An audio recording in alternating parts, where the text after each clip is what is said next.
MMA Today for tomorrow. We're back with Trademark, Max, and Big Tone.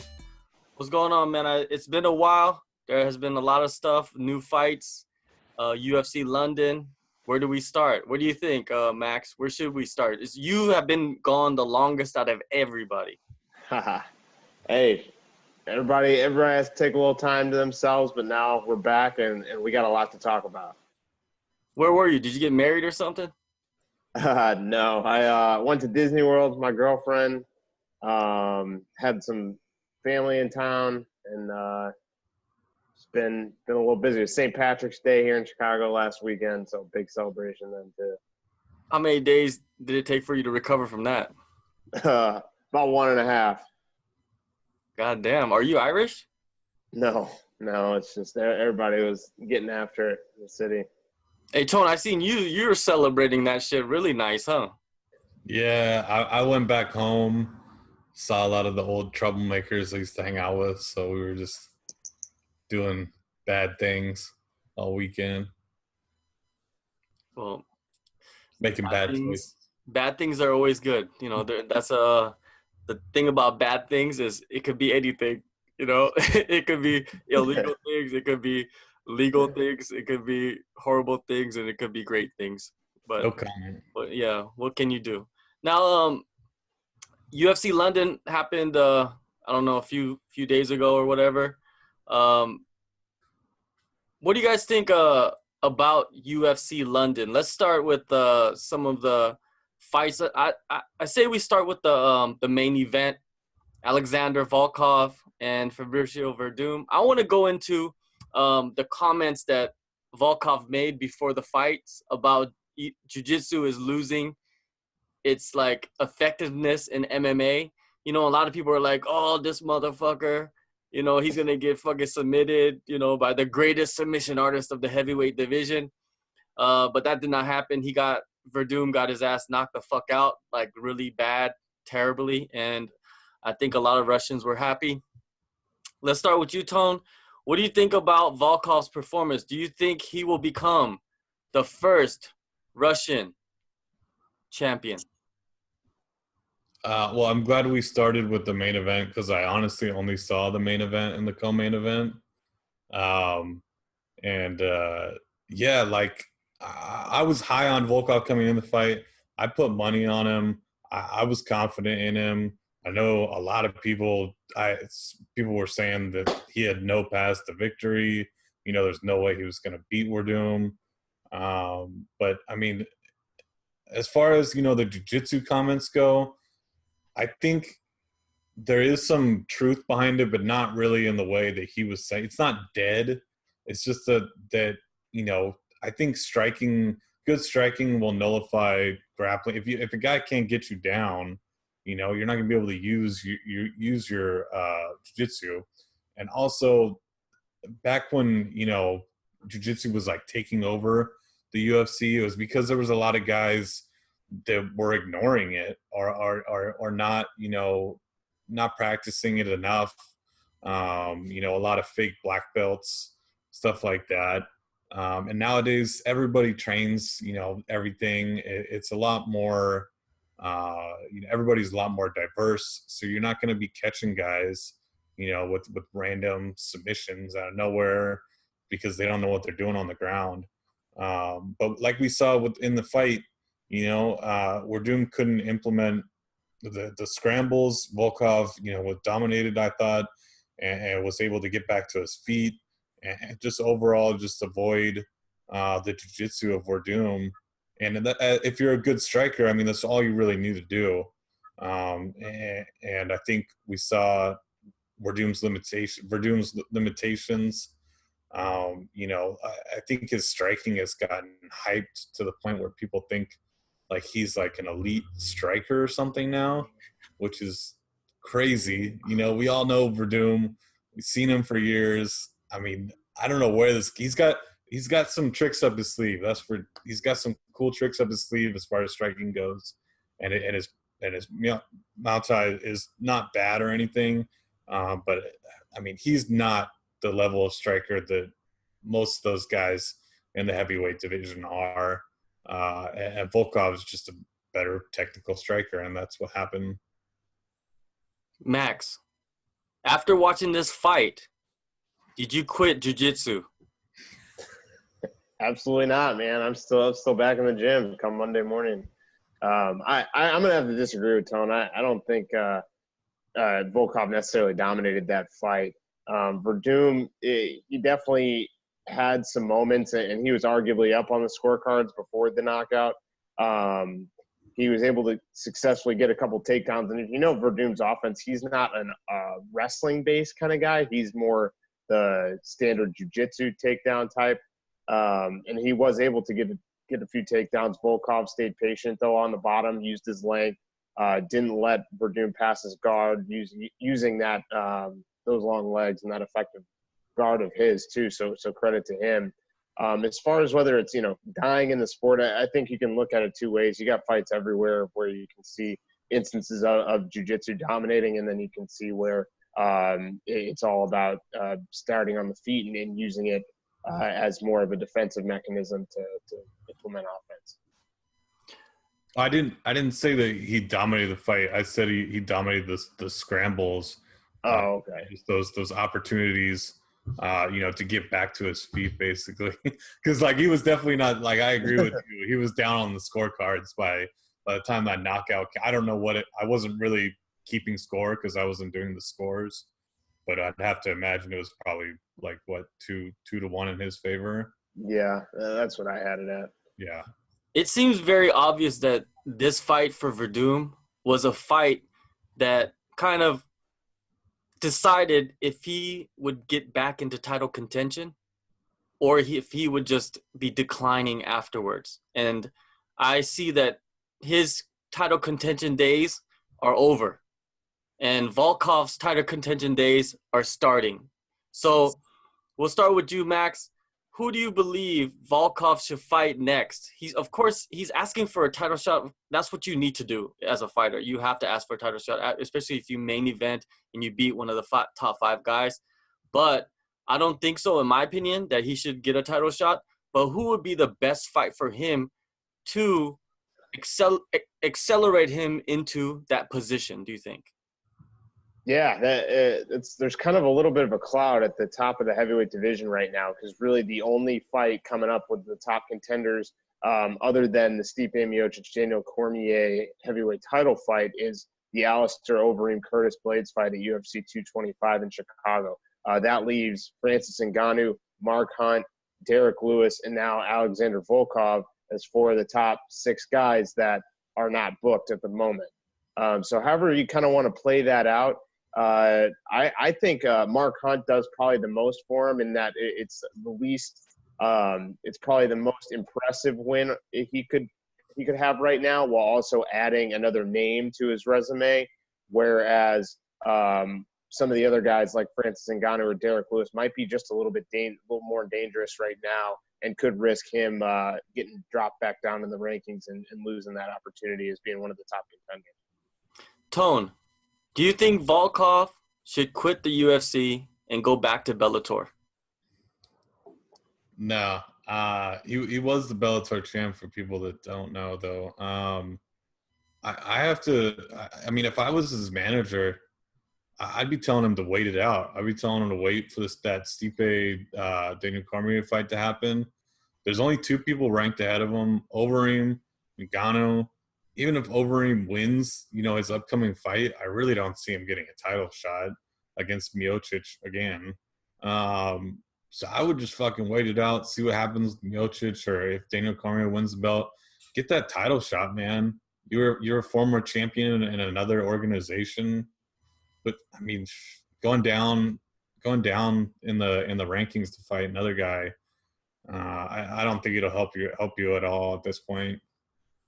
Yeah, with the rumblings of a pay-per-view that's going to happen in Russia at the end of the year, I think that could line up perfectly for Volkov, right, to challenge for the title in Russia against the winner of Stipe and DC. It would be a great storyline. Tone said he is a former Bellator champion. They could always use that, to say, your champions suck and we are the best. But Now let's move on to the co-main event, which was, I think this was a bigger surprise than the main event, to be honest with you. Jimmy Manuwa getting worked by Jan. I don't know. I don't want to say his last name. Blakovic. Blakovic. I swear to God, is it not the same name from Wolfenstein?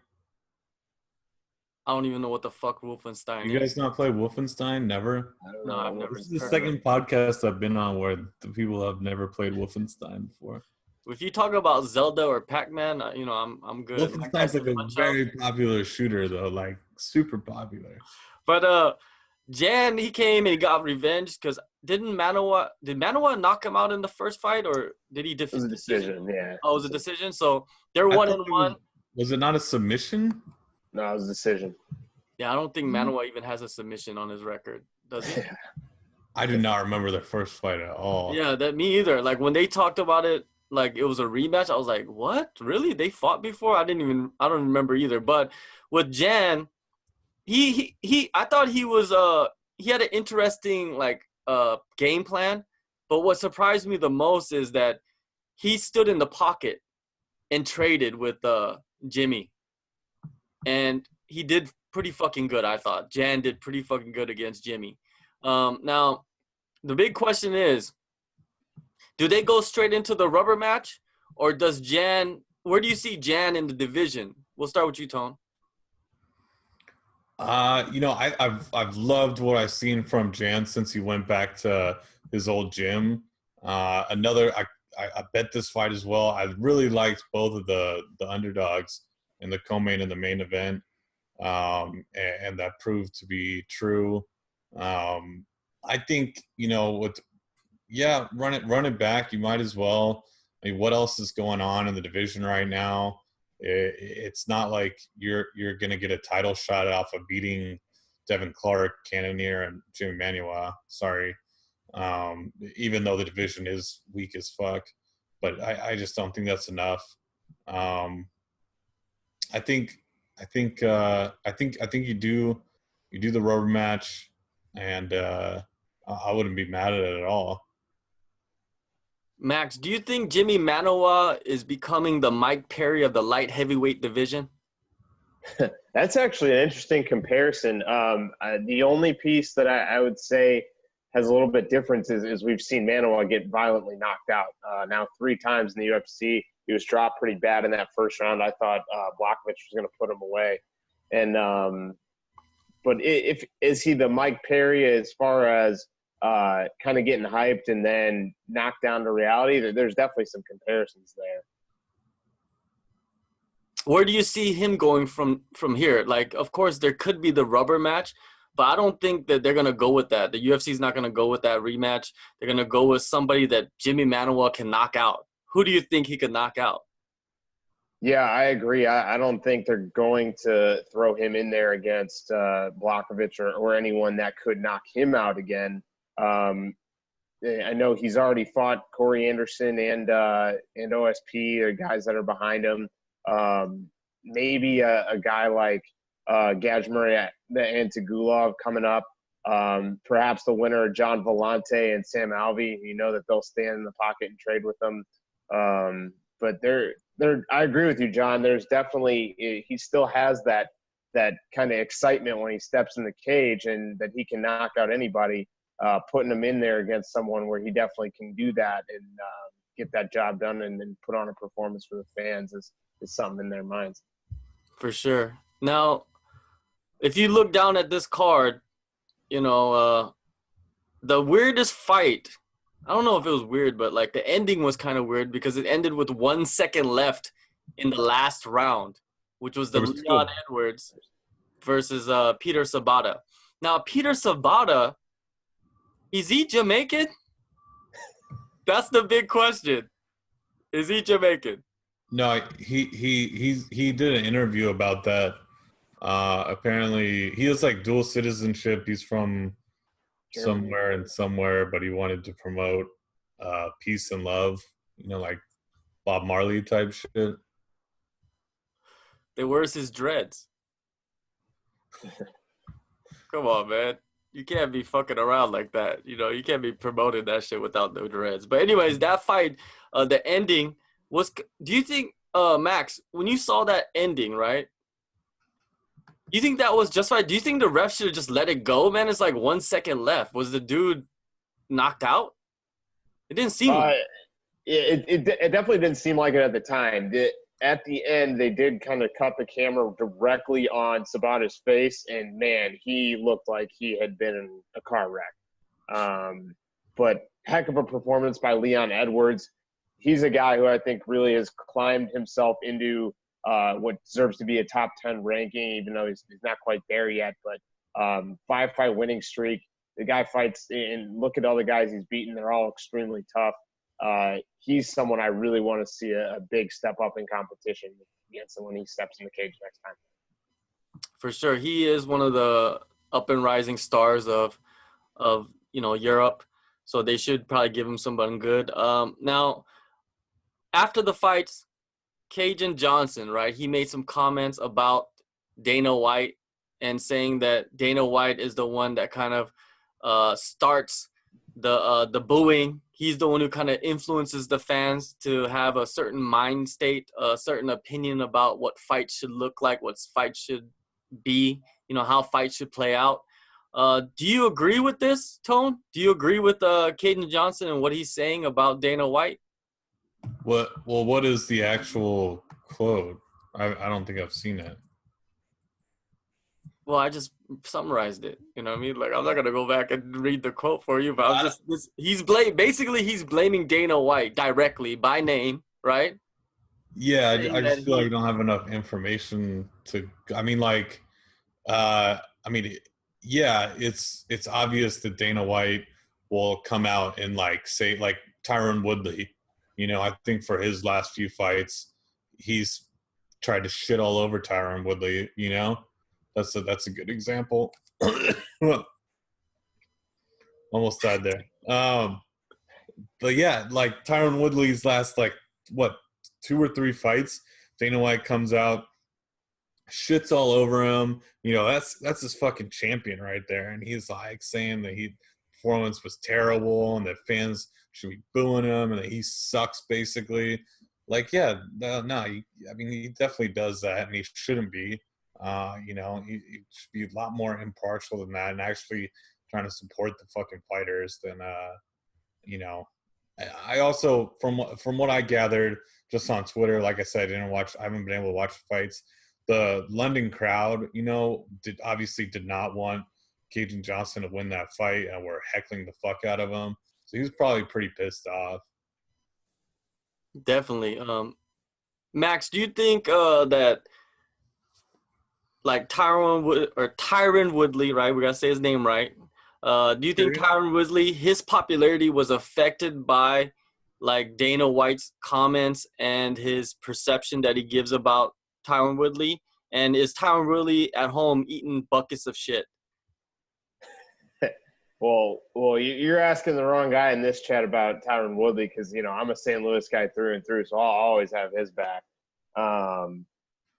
It is kind of tough to evaluate because you see these comments from Dana White, and then it's hard not to think that people are going to associate Tyron Woodley with being a boring fighter and not being, the champion that he is. But when you look at his record on paper and you look at what he's done, I mean, his accomplishments are there. He is the number 1 welterweight in the world, and his resume speaks for itself. So I don't really have a direct answer to your question, John, as far as whether or not if it justifies his popularity. I think it probably does to some extent, but the St. Louis fan and Tyron Woodley fan in me hopes that it doesn't. Yeah, speaking of Tyron Woodley, he was Floyd Mayweather announced that he is training Floyd Mayweather.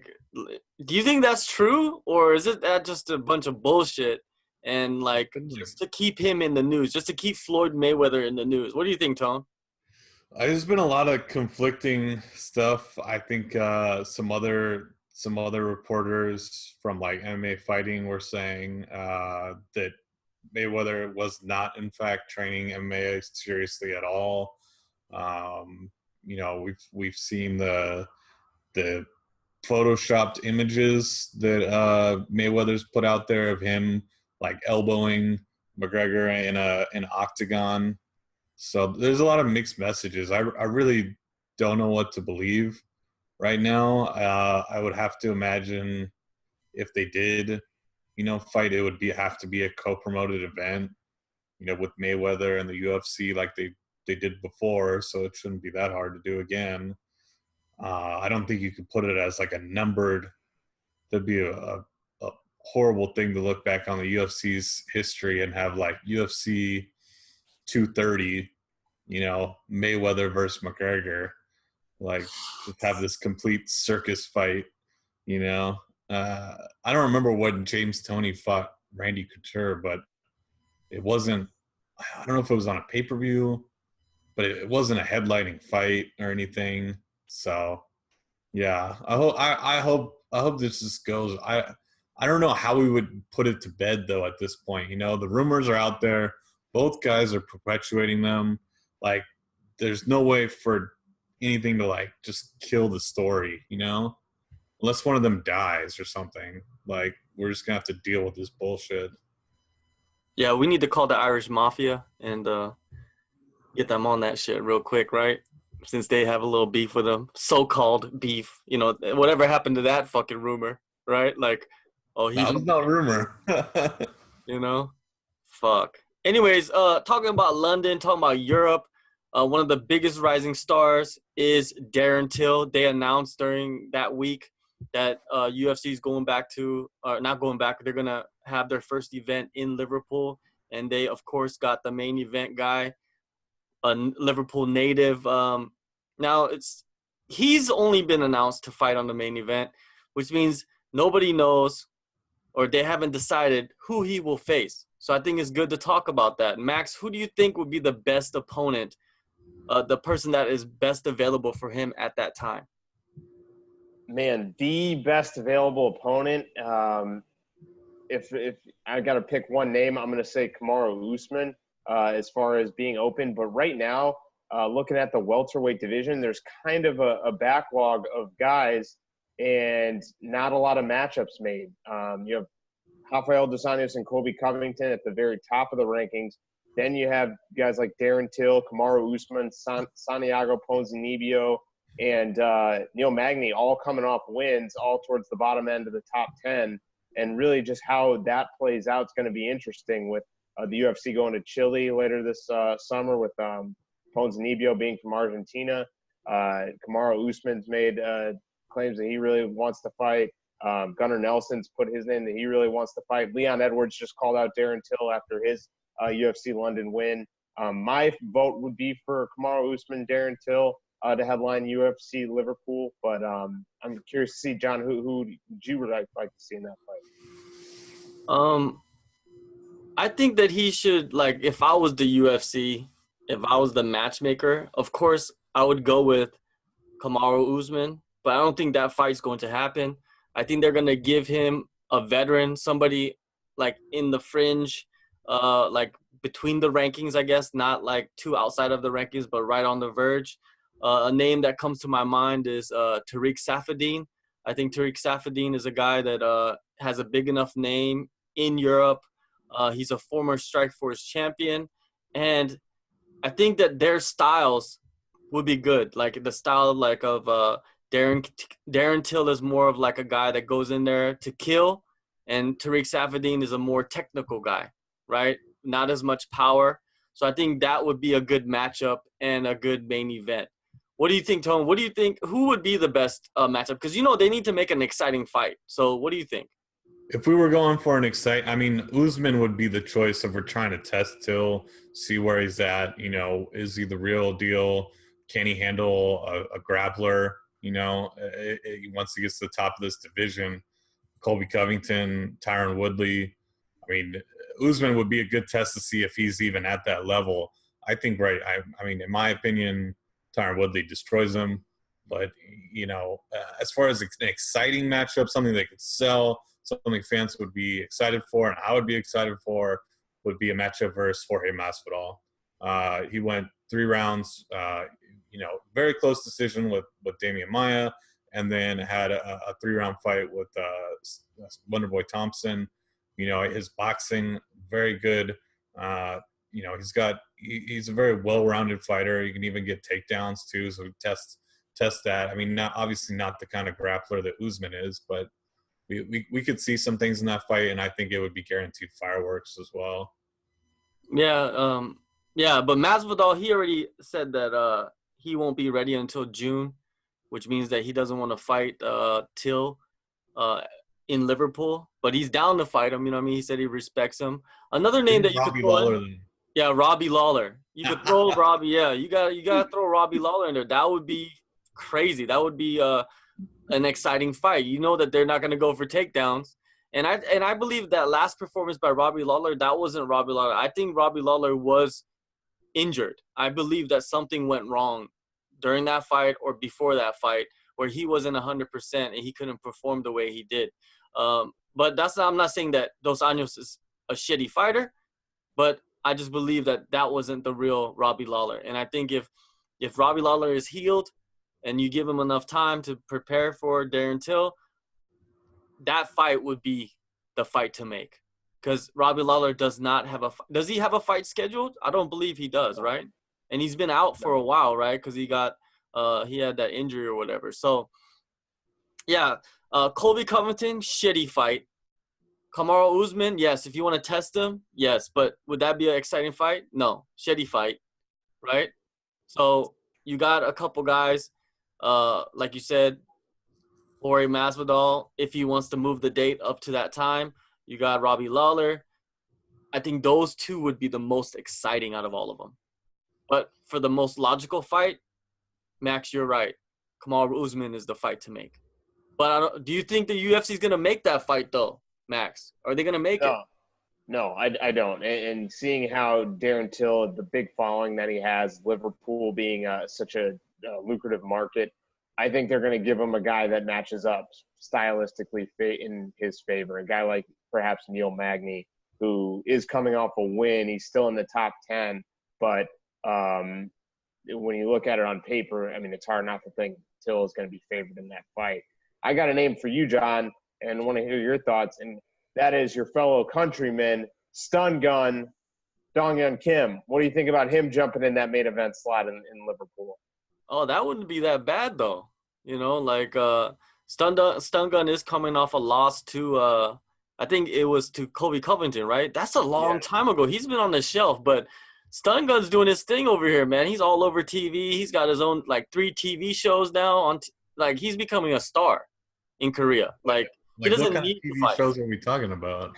Like, weird shows, like he has one show where it's, like, he goes into this – it's like it's like he's a YouTuber on TV, so he goes into this room and he's like showing like techniques of judo techniques and just talking like crazy because he's a goofy dude. You know, if you see him, he doesn't speak English, so he doesn't really show that side too much, except for his facial expressions.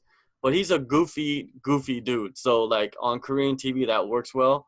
And he does a bunch of other like sit down like panel shows where he just kind of talks about, you know, certain topics from a fighter's perspective, and people are interested in that. And it's actually growing the sport in Korea because, to be honest with you, like, is he on like The View or something? Like the Korean version of The View? No, not really The View. It's like a bunch of people just sitting there next to each other. They're like either actors or, you know, announcers or whatever, and then they're just talking about random topics. It's shitty TV.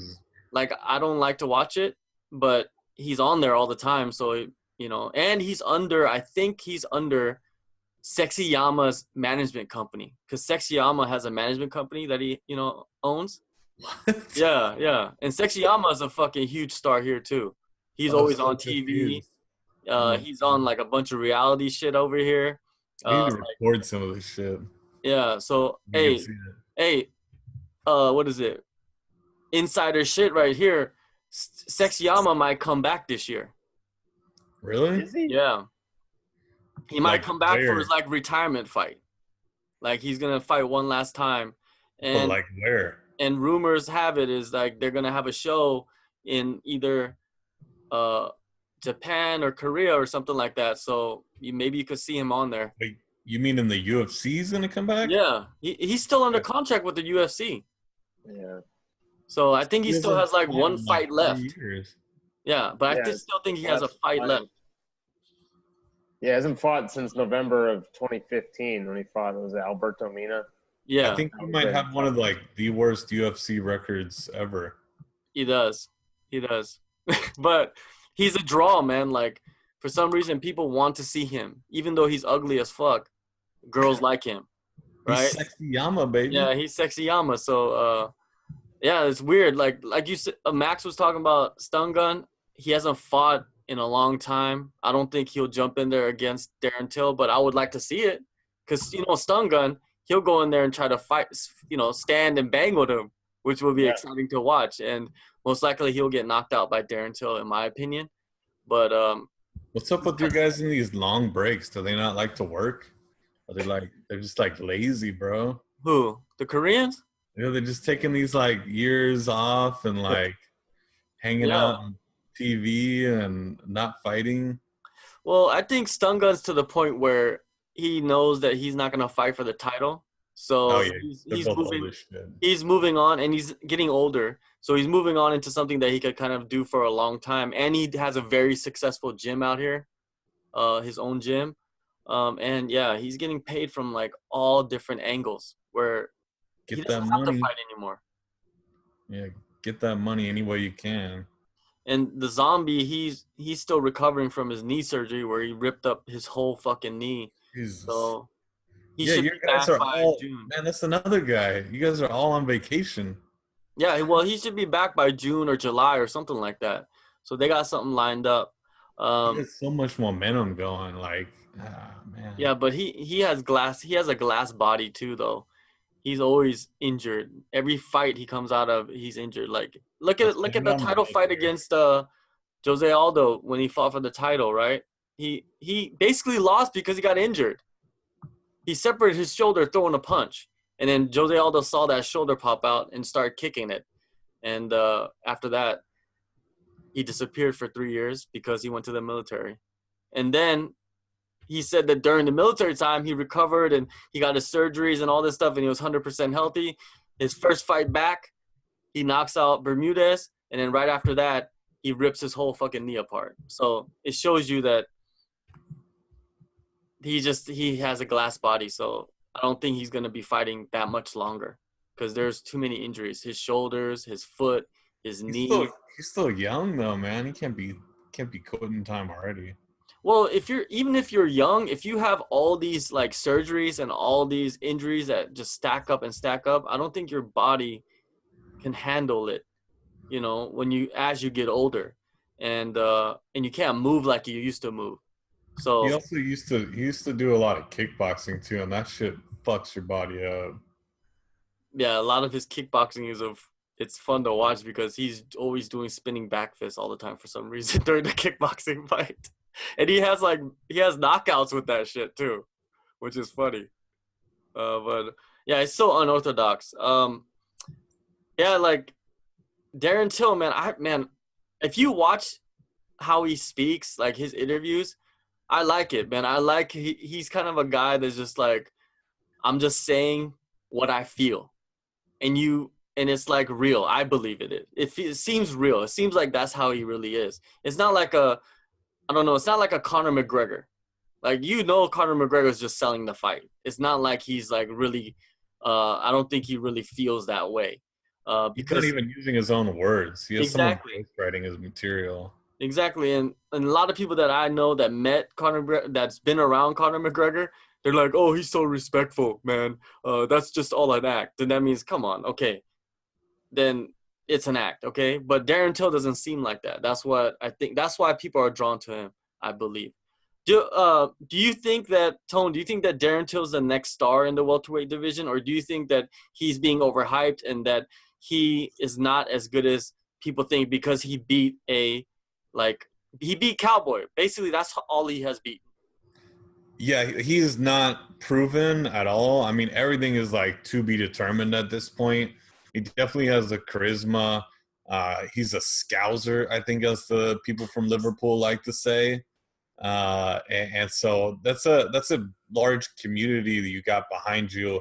Like I would compare it, it's comparable to, McGregor in Ireland, having, the country on your back, the country of England on your back, and specifically that Liverpool, area. It's a big bonus for him. I really we have not seen enough from him. His fights before, honestly, I mean, you saw flashes, but he wasn't, that exciting guy that we saw in the Cowboy fight. So I really want to see that again. Obviously the UFC can help him along by matching him up versus people that showcase his skills and give him some more highlight, real material. If they match him up versus Usman, there's not going to be any highlight real material on there. It's going to be really just crappy junk. So, I think that goes back to the reason that we were talking about before, is why they try to match him up with somebody, that'll deliver, a fan-friendly fight. Anything to add on that, Max? Yeah, just Till's look, his size, his attitude. I think that's really what's garnering him a lot of attention these days. And then obviously the big win over down Cowboy Cerrone last October. The next fight's really going to determine where he stands in the division, I think. There's a lot. I mean, I would have to agree. There's a lot riding on his next fight.